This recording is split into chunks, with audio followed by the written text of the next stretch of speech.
بسم اللہ الرحمن الرحیم۔ السلام علیکم احباب۔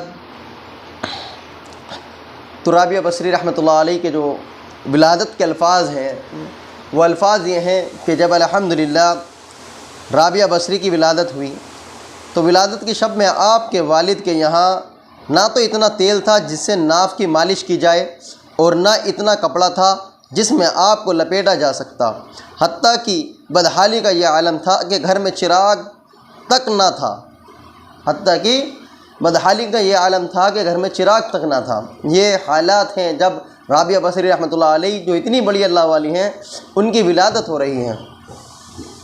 چونکہ آپ اپنی 3 بہنوں کے بعد ولادت ہوئی تھی، آپ کی 3 بہنوں کے بعد، تو آپ کا نام اسی کی بات کو دھیان میں رکھتے ہوئے آپ کا نام رابعہ رکھ دیا گیا۔ آپ چوتھے نمبر کی تھی تو آپ کا نام رابعہ رکھ دیا گیا۔ والد سے کہا، والدہ کہتی ہیں کہ والد صاحب رحمۃ اللہ علیہ بھی کتنے بڑے اللہ والے ہیں الحمدللہ، جن کے یہاں پر ایسی بیٹی پیدا ہوئی ہیں۔ تو والدہ محترم کہتی ہیں والد صاحب سے کہ آپ پڑوس سے جا کر تھوڑا سا تیل لے آئیں، کم سے کم گھر میں ایک چراغ تو جلا ہی لیں گے۔ والد صاحب رحمۃ اللہ علیہ جاتے ہیں اور پڑوس کے گھر پر اس کے دروازے پر ہاتھ رکھتے ہیں اور پھر اس کے بعد میں واپس آ جاتے ہیں اور آ کر کہتے ہیں کہ وہ پڑوسی دروازہ نہیں کھولتا، حالانکہ انہوں نے آواز نہ ماری نہ ہی کوئی کنڈی کھٹکھٹائی، اور اس کے بعد اللہ سے کہتے ہیں کہ اللہ تو جانتا ہے کہ میں نے عہد لیا ہے کہ میں تیرے علاوہ کسی کے سامنے ہاتھ نہ پھیلاؤں گا، اور اسی بات کو دھیان میں رکھتے ہوئے غمگین ہو جاتے ہیں اور اسی میں انہیں نیند لگ جاتی ہے۔ تو نیند کے بعد میں کیونکہ انہوں نے یہ عہد لے لیا تھا کہ میں اللہ کے علاوہ کسی کے سامنے ہاتھ نہ پھیلاؤں گا، یہ ہوتی ہے عہد لینے کی طاقت جو بندہ ایک بار لے لیتے ہیں۔ تو آپ نے خواب میں حضور اکرم صلی اللہ علیہ وسلم کی بشارت لی، زیارت ہوئی اللہ کے نبی کی صلی اللہ علیہ وسلم، اور آپ نے تسلی و تشفی دیتے ہوئے فرمایا کہ تیری یہ بچی بہت ہی مقبولیت حاصل کرے گی۔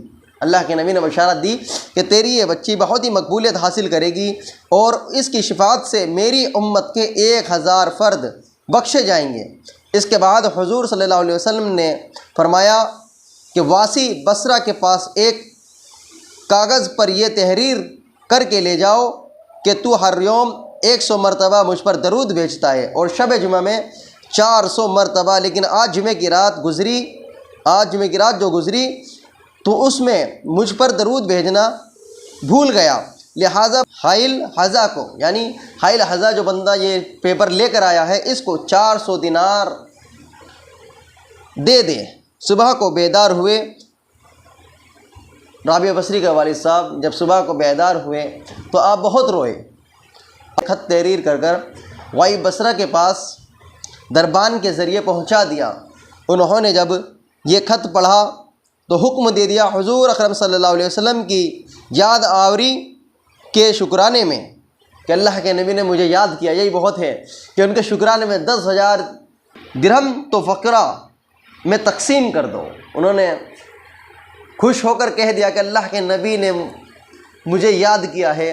اسی کے شکرانے میں انہوں نے کہا کہ 10,000 درہم تو فقراء میں تقسیم کر دو اور 400 دینار اس بندے کو دے دو۔ اور اس کے بعد میں فرمایا کہ اللہ کا شکر ہے، انہوں نے شکر ادا کیا۔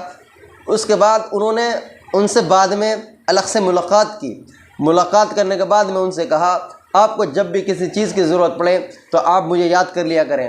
الحمدللہ رابعہ بصری کے والد صاحب رحمۃ اللہ علیہ 400 دینار جو ملے تھے ان سے وہ گھر کے خراجات کا سامان لے کر آتے ہیں اور 400 درہم سارے کے سارے خرچ کر دیتے ہیں۔ تو یہ تھے وہ اللہ والے الحمدللہ جن کے یہاں پر ایسے بچے پیدا ہوئے ہیں۔ آج تو الحمدللہ دور یہ ہے کہ 4 بیٹی میرے ہو جائیں گی، 2 بیٹی میرے یہاں ہو جائیں گی۔ الحمدللہ یہ وہ لوگ ہیں جنہوں نے زندگی اللہ کی راہ میں گزاری اور سب کچھ اللہ کے لیے قربان کر دیا۔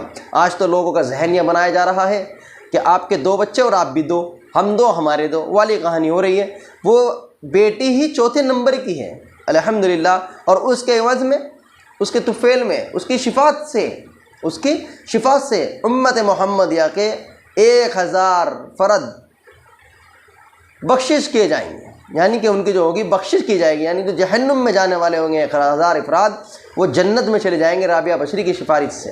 تو میں سمجھتا ہوں الحمدللہ آج کے لیے اتنا کافی ہے۔ رابعہ بصری کے یہ کچھ حالات تھے جو آپ کے سامنے عرض کیے، زندگی رہے گی تو اور بھی آپ کے سامنے عرض کیے جاتے رہیں گے۔ السلام علیکم۔